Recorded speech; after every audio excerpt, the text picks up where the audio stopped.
What's up internet, here we go again. Kali ini kita akan membahas alur sebuah film yang berjudul Bukso. So tanpa berlama-lama lagi, langsung aja kita masuk ke dalam alur ceritanya.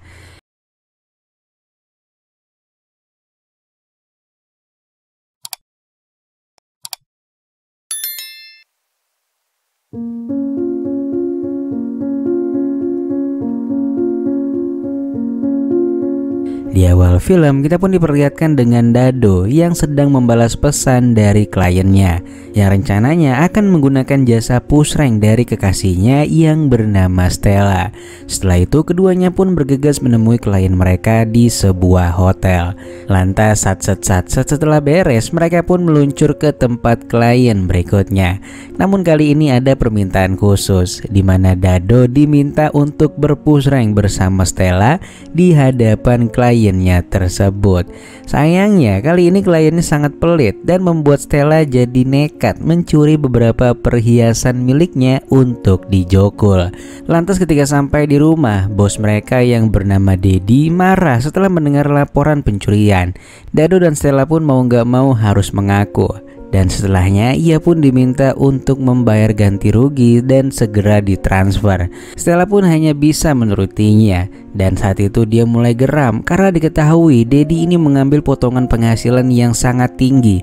Dan itu terbukti karena bosnya yang semakin kaya raya sementara dirinya gini-gini aja. Stella yang merasa kesal pun berencana untuk keluar dari EPAPS, yaitu sebuah agensi yang menaungi mereka. Namun kala itu Dado menolak karena merasa tak aman dan bisnis semacam ini memanglah harus membutuhkan perlindungan. Jadi meskipun frustasi dengan keadaan yang sekarang, Dado masih enggan meninggalkan agensi tersebut karena merasa butuh perlindungan. Setelah itu mereka berdua pergi ke pemukiman kumuh untuk menemui adik Stella yang bernama Edward. Ternyata Edward adalah seorang anak berkebutuhan khusus. Ia tinggal bersama bibinya dan kerap kali bibinya memperlakukan Edward dengan buruk karena uang yang dikirim Stella kurang dari pengeluaran rutin Edward dan juga pengeluaran keluarga bibinya. Mendengar hal itu Stella pun merasa bersalah. Dia pun bertekad untuk mengkhianati EPAPS dan mencari kliennya sendiri. Pencarian klien pun dimulai dengan mengunjungi apartemen seorang pemuda yang dikenalnya melalui sosial media. Dan baru kali itulah mereka pun mendapatkan upah tanpa potongan apapun. Sementara Stella sibuk dengan kliennya, Dado justru menunggunya dari luar hotel.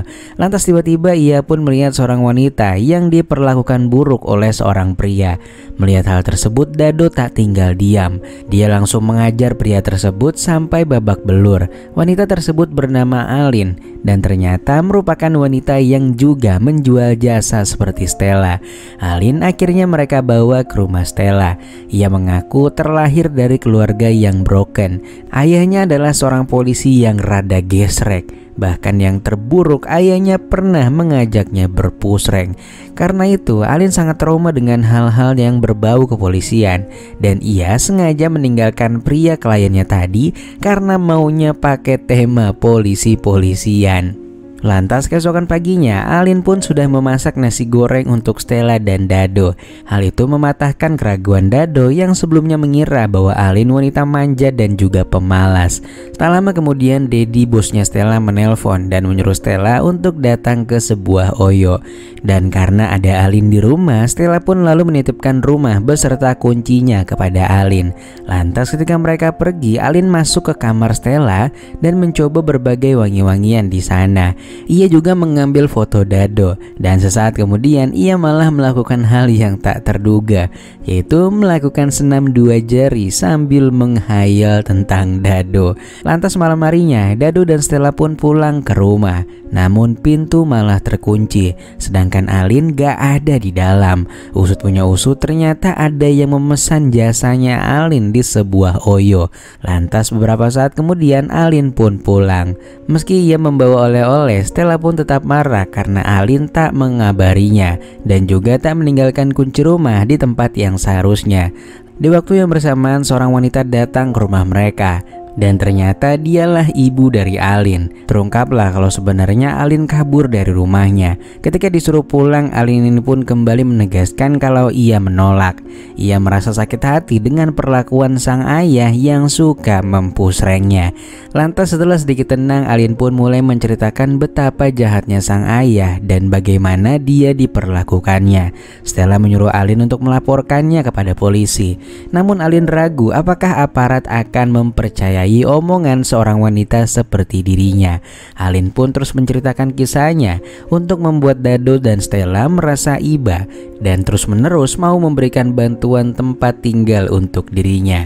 Singkat cerita, pada keesokan harinya Alin izin untuk keluar rumah merayakan hari ulang tahunnya. Tentu saja Dado dan Stella tak akan membiarkan Alin merayakannya sendirian. Mereka pun akhirnya pergi ke bar untuk merayakannya bersama. Lantas sepulangnya dari sana, terlihat Stella yang benar-benar teler. Hal ini pun dimanfaatkan Alin untuk mencoba memancing Dado. Namun sayang, Dado ternyata lebih memilih untuk tetap bersama Stella. Lantas keesokan harinya, Alin yang masih penasaran dengan Dado kembali mencoba mancing-mancing. Namun Dado tetap tak bereaksi. Dia lebih memilih untuk setia pada Stella. Sementara itu Stella ternyata mengalami demam. Namun bosnya mendesak untuk segera berangkat ke Oyo untuk kembali bekerja. Melihat Stella yang masih sakit, Alin pun mengajukan diri sebagai penggantinya Stella. Dan karena udah gak ada pilihan lain, Dado pun akhirnya menerima tawaran tersebut. Alin lalu mengenakan pakaian milik Stella dan langsung menghampiri klien yang sudah tak sabar itu. Beberapa saat kemudian Stella memperingatkan Dado untuk segera pulang jika sudah selesai. Dia nampak khawatir jika Dado pergi berduaan dengan Alin. Lantas sesaat kemudian Mike, teman lama Dado, datang. Mereka pun akhirnya berbincang di sebuah warung. Gak lama kemudian Alin pun datang dan Mike mengira bahwa Alin adalah istrinya Dado. Anehnya, baik Dado maupun Alin hanya terdiam dan gak membantah perkataannya si Mike. Lantas keesokan harinya Dado pun mulai pusing karena ia harus bertanggung jawab memenuhi kebutuhan hidup Stella serta Edward adiknya. Ia pun memutuskan untuk pergi dan menjajakan jasa singkong bakarnya pada mantan pelanggannya dulu. Dan singkatnya, setelah beberapa saat Dado pun pulang dengan membawa sejumlah uang. Dado menceritakan semuanya pada Stella. Stella saat itu merasa kesal karena seharusnya ia tak kembali terjerumus dalam masa lalunya. Namun Dado merasa sebaliknya. Ia merasa dirinya tak berguna ketika melihat Stella harus bekerja, sementara Dado hanya bisa melihat Dorayaki kekasihnya itu dicicipi oleh banyak orang. Lantas Dado yang masih pusing ini pun pergi ke sebuah bar untuk minum-minum. Dan saat itu Alin pun mencoba untuk menghiburnya. Di sini Dado pun mulai merasakan kebaikan Alin yang begitu peduli padanya. Obrolan dan minuman pun semakin membuat keduanya terlarut, yang pada akhirnya membuat mereka melaksanakan perpusrengan duniawi untuk pertama kalinya di dalam mobilnya si Dado. Esoknya keadaan Stella mulai membaik. Namun entah feeling atau bagaimana, pagi itu ia berbicara pada Dado meminta Alin untuk pergi dari sini. Menurutnya kehadiran Alin hanya menambah beban mereka. Ia juga mengungkapkan ketakutannya yang mungkin saja Alin akan merebut Dado darinya. Lantas siangnya Stella bertemu dengan temannya dan berniat untuk membuat manajemen baru yang lebih sehat dengan nama PSP. Sementara di rumah Alin pun kerap kali memancing Dado, terutama saat Stella sedang berada di luar ataupun tertidur. Mereka bermain secara sembunyi-sembunyi sehingga Stella tak pernah memergoki keduanya. Lantas suatu hari sang bos kembali menghubungi Stella untuk datang ke suatu tempat. Saat itu Stella dan Dado sepakat untuk mengakhiri semuanya setelah menemani satu klien terakhirnya ini. Ternyata kliennya adalah seorang senator. Ini adalah kali pertama Stella mendapatkan klien dari kalangan pejabat penting. Mereka pun kemudian berpusreng ria bersama. Namun di tengah jalan senator itu request bermain secara hardcore. Stella pun mulai tak nyaman dibuatnya. Ia pun mencoba melawan secara halus, namun malah membuatnya terbentur hingga pingsan karena dorongan Stella yang terlalu keras. Lantas setelah kejadian itu, bos Dedi langsung menelpon dan untungnya senator masih dalam keadaan baik. Namun karena kejadian itulah Stella diberi hukuman tambahan untuk datang ke sebuah hotel. Namun kali ini ia harus mau bermain 2 lawan 1. Mau tak mau mereka pun harus menurutinya. Dan mereka akhirnya membawa Alin sebagai partner dalam pertandingan berikutnya. Lantas saat sedang makan, Alin menceritakan bahwa dirinya telah menemukan tempat tinggal baru dan akan segera berpindah. Sementara Stella mengatakan karena ia dan Dado akan resign, ia menyuruh Alin untuk mendaftar sebagai karyawan tetap dari bos Dedi sehingga dia bisa tetap tinggal di rumah ini. Namun saat itu Alin justru merasa ragu karena menyadari betapa berbahayanya bos mereka. Lantas setelah itu Alin mengatakan bahwa Dado dan Stella gak akan bisa lari dari Dedi karena Dedi akan terus mengejar mereka. Melihat reaksi Alin, Dado menyadari bahwa Alin memiliki informasi penting meskipun ia tak mau mengungkapkannya. Sementara di sisi lain, Stella pun melihat mereka dari dalam rumah. Dan kala itu tiba-tiba Alin malah mencium si Dado.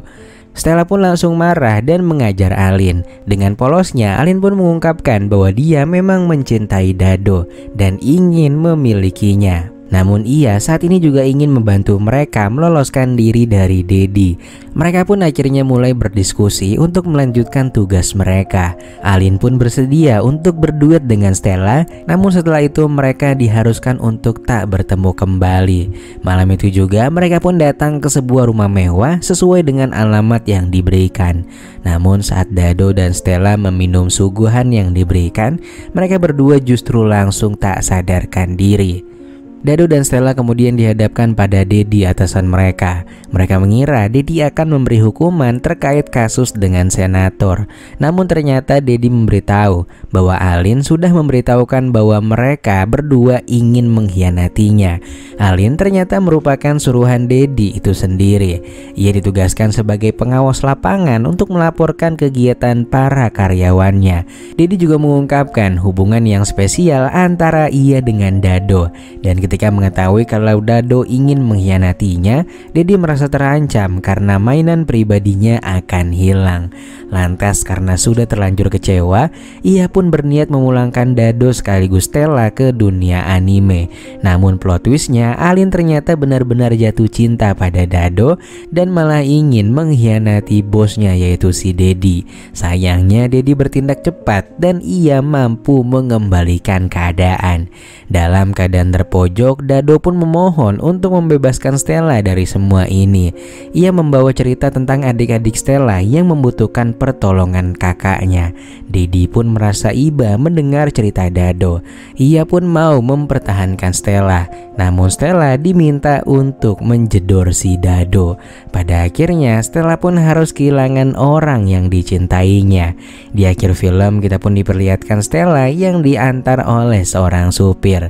Dan sejak malam itu ia pun diharuskan untuk tetap melakukan pekerjaannya setiap hari sampai dirinya sudah tak laku lagi.